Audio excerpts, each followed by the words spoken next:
اگر تمہاری بیوی موٹی ہے تو اس بات کی نشانی ہے کہ تمہاری عمر بہت ہی لمبی ہوگی۔ اگر تمہاری بیوی دبلی پتلی ہے تو اس بات کی نشانی ہے کہ تمہاری عمر کم ہوگی۔ بیوی کے پاؤں کے ناخن کاٹ کر گھر میں دفن کرنے سے رزق میں اضافہ ہوتا ہے۔ تیز بولنے والی عورتیں جس گھر میں ہوتی ہیں اس گھر میں رزق تنگ رہتا ہے۔ جس گھر میں زیادہ خوبصورت عورتیں رہتی ہوں وہاں جنات بآسانی آ جاتے ہیں۔ جس عورت کی پلکیں گھنی ہوتی ہیں ایسی عورتیں حاملہ جلدی ہو جاتی ہیں۔ جس دودھ میں بلی منہ مار جائے وہ دودھ لکوے والے مریض کو پلاؤ افاقہ ہوگا۔ جس دودھ میں کتا منہ مار جائے اس کو چھت پر پھینک دیا کرو، رزق میں اضافہ ہوگا۔ جو عورت ہنستی زیادہ ہے ایسی عورت کو حمل بہت دیر سے ٹھہرتا ہے۔ سوتے وقت جس عورت کے منہ سے تھوک نکلے وہ عورت شہوت والی ہوتی ہے۔ جس کی بینائی کمزور ہو اس کو مچھلی ہرگز نہیں کھانی چاہیے، بینائی مزید کمزور ہو جاتی ہے۔ پھل کھا کر فوراً پانی پینے سے معدے میں گرمی زیادہ بڑھنے لگ جاتی ہے۔ ادرک کی خوشبو سونگھ کر سونے سے انسان کا بند ناک فوراً کھل جاتا ہے۔ لونگ والا پانی پی کر بیوی کے پاس جانے سے خوشی زیادہ نصیب ہوتی ہے۔ گھر میں کالے تیتر پالنے سے گھر میں مچھروں کا آنا ہمیشہ کے لیے بند ہو جاتا ہے۔ گلا بیٹھ جائے تو سونے سے قبل کالا نمک چاٹ لو، گلا فوراً ہی کھل جائے گا۔ پیشاب پیلے رنگ کا آتا ہے تو ناریل چبایا کرو، پیشاب موتی جیسا آئے گا۔ بال گرنا شروع ہو گئے ہیں تو بالوں پر نیم کے درخت کا پانی لگاؤ، افاقہ ہوگا۔ آگ کی راکھ گھر کے صحن میں ڈالنے سے گھر میں لال بیگ بھاگ جاتی ہیں۔ جس کی آنکھیں نیلی ہوتی ہیں اس کی قسمت انتہائی خراب قسم کی ہوتی ہے۔ جس کے ہونٹ پھٹے ہوئے ہوتے ہیں ایسے لوگ پیسے کے لالچی ہوتے ہیں۔ جو لوگ پانی زیادہ پیتے ہیں ایسے لوگوں کو نیند ہمیشہ پرسکون اور راحت بھری آتی ہے۔ کام کے دوران پانی زیادہ پینے سے تھکاوٹ کا ساتھ ساتھ خاتمہ ہوتا رہتا ہے۔ رات کے وقت ناخن کاٹ کر سونے سے انسان کی بد قسمت اچھی قسمت میں بدل جاتی ہے۔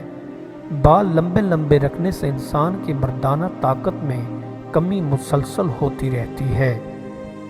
قناعت اختیار کر کے لالچ سے اس طرح انتقام لو جیسا کہ دشمن کا سانس لے کر اپنا دل ٹھنڈا کرتا ہے۔ جب اللہ کسی بندے کے ساتھ بھلائی کرنا چاہتا ہے تو اسے قناعت الہام فرما دیتا ہے۔ جو شخص تیرے سامنے جھوٹ بولے اس کے ساتھ جھوٹ مت بول، سچائی سے سب کام ٹھیک ہو جاتے ہیں اور جھوٹ سے تمام معاملات مزید خراب ہو جاتے ہیں۔ صبر و استقلال دل کی آنکھ کھول دیتا ہے اور جب قلب کی آنکھ کھل جائے گی تو اصل حقیقت خود بخود واضح ہو جائے گی۔ پھر تو ایسا سمندر بن جائے گا جس میں موتی پیدا ہوتی ہیں اور عالم بالا سیر کرنے لگے گا۔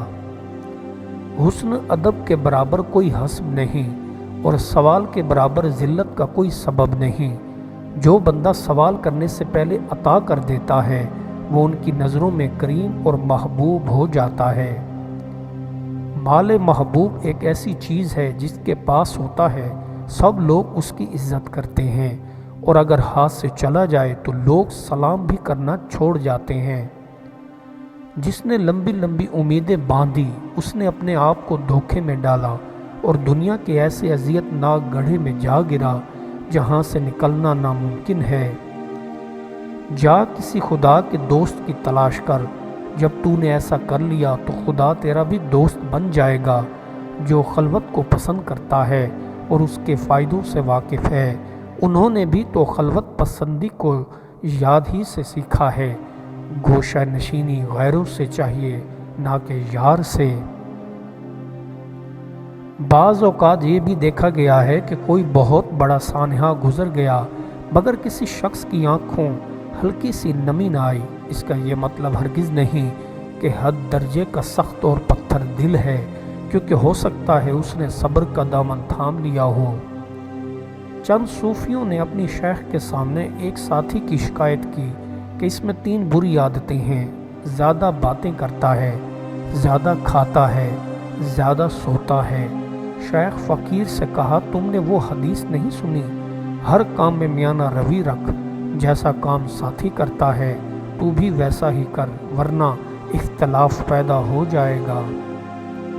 میں نے تبدیلی کی دعا کی تو میں نے اپنا خیال بدل دیا، میں نے امن کی دعا کی اور دوسروں کو غیر مشروط طور پر قبول کرنا سیکھا، میں نے سچے ساتھی کے لیے دعا کی اور احساس ہوا کہ وہ اندر موجود ہے، میں نے ایک معجزہ کے لیے دعا کی اور احساس ہوا کہ میں ہی معجزہ ہوں۔ پس سمجھ لے کہ تیری تکلیف کسی لغزش کا نتیجہ ہے، تیری اس چوٹ کی آفت کسی شہوت کی وجہ سے ہے۔ اگر عبرت کے لیے تو اس گناہ کو نہ پہچان سکے تو بہت جلد عاجزی اور معافی کی چاہ، 100 بار سجدہ کر اور کہے اے اللہ یہ غم سزا کی پاداش کے سوا نہیں ہے۔ زخم کو شگاف چاہیے تو مرہم لگائے، میل کو زخم میں جما دے گا یہاں تک کہ وہ اس کے نیچے گوشت کو کھا جائے گا، آدھا فائدہ ہوگا اور آدھا نقصان، اس کی گرمی سے اندر کا حصہ خراب ہو جائے گا اور اچانک موت درمیان میں چھپ جائے گی۔ انسان دولت سے نرم بستر تو خرید سکتا ہے لیکن چین کی نیند نہیں خرید سکتا۔ انسان کے پاس جتنی زیادہ دولت ہوتی ہے اس کا سکون اور راحت اتنی ہی کم ہوتی جاتی ہے جو اللہ سے بہت دور لے جاتی ہے۔ اگر ظالم خدا تعالیٰ کو یاد کرے تو وہ اسے لغت کے ساتھ یاد کرتا ہے۔ اگر کوئی ایسے مال سے حج کے مصارف کرے جس میں شبہ ہو اور اس میں کوئی اور حق مقدم ہو تو بارگاہ کبریائی سے آواز آتی ہے کہ تمہارا فریضہ ادا نہیں ہوگا جب تک کہ اپنے مال و حق داروں کے حوالے نہ کر دو۔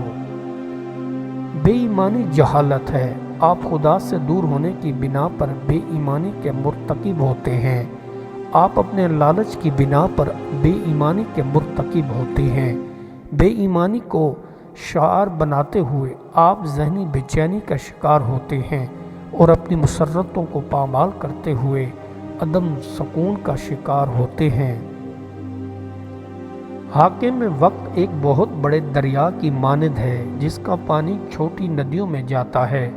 اگر بڑے دریا کا پانی شیریں ہے تو چھوٹی ندیوں کا پانی بھی شیریں ہوگا، اور اگر دریا کا پانی کڑوا ہوگا تو لا محالہ ندیوں کا پانی بھی کڑوا ہوگا۔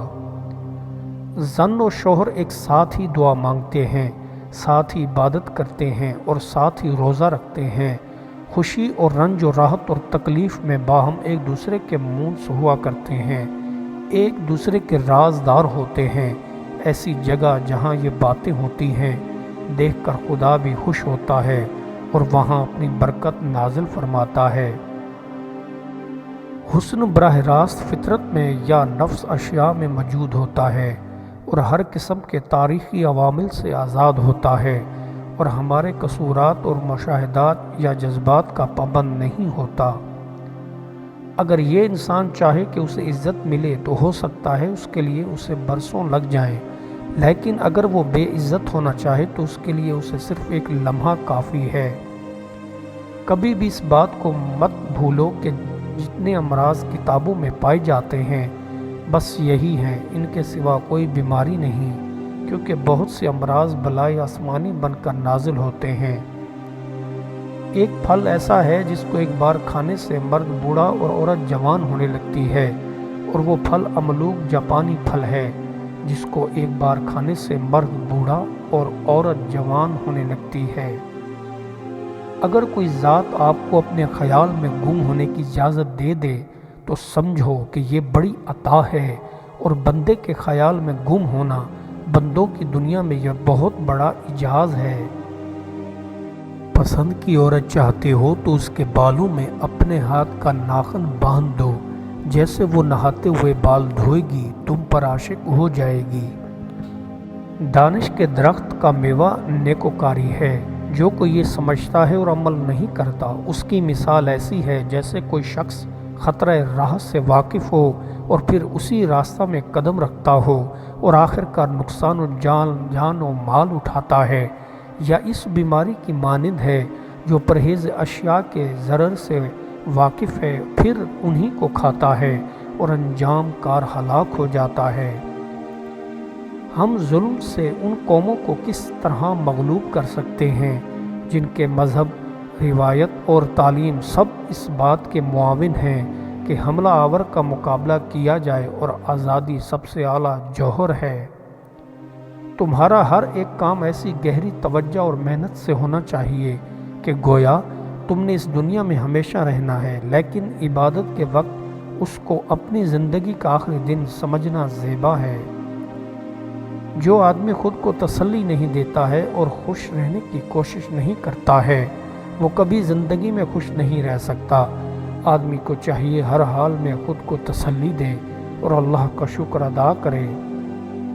ایسے بادشاہ کی عزت کو اور اس کی اطاعت کرو، بس پہلے یہ خیال کر لو کہ وہ بادشاہ توحید کے خلاف تو نہیں ہے۔ جو بندہ ضروریات زندگی سے زیادہ کا طالب ہو وہ کبھی کانے نہیں رہ سکتا۔ امید ایک ندی ہے، خواہش اس ندی کا پانی ہے، ہوس ہوا اس پانی کے لہریں ہیں، غم اس کے اونچے اونچے کنارے ہیں، اور وہ صبر و قناعت نامی پیڑوں کو جڑ سے اکھاڑ دیتی ہے۔ جو پاک نیت انسان اس کے پارا اتر جاتے ہیں انہیں بڑی روحانی مسرت حاصل ہوتی ہے۔ حرکت دنیا میں کسی ترقی اور کسی بہتری کی طرف پہلا قدم ہے۔ حرکت ہر شے کو حاصل کرنے کا پہلا اور ابتدائی ذریعہ ہے۔ حرکت کے بغیر کسی شے کو حاصل کرنا محال ہے۔ حرکت کے بعد اتحاد اس شے کو حاصل کرنے کے لیے دوسرا قدم ہے۔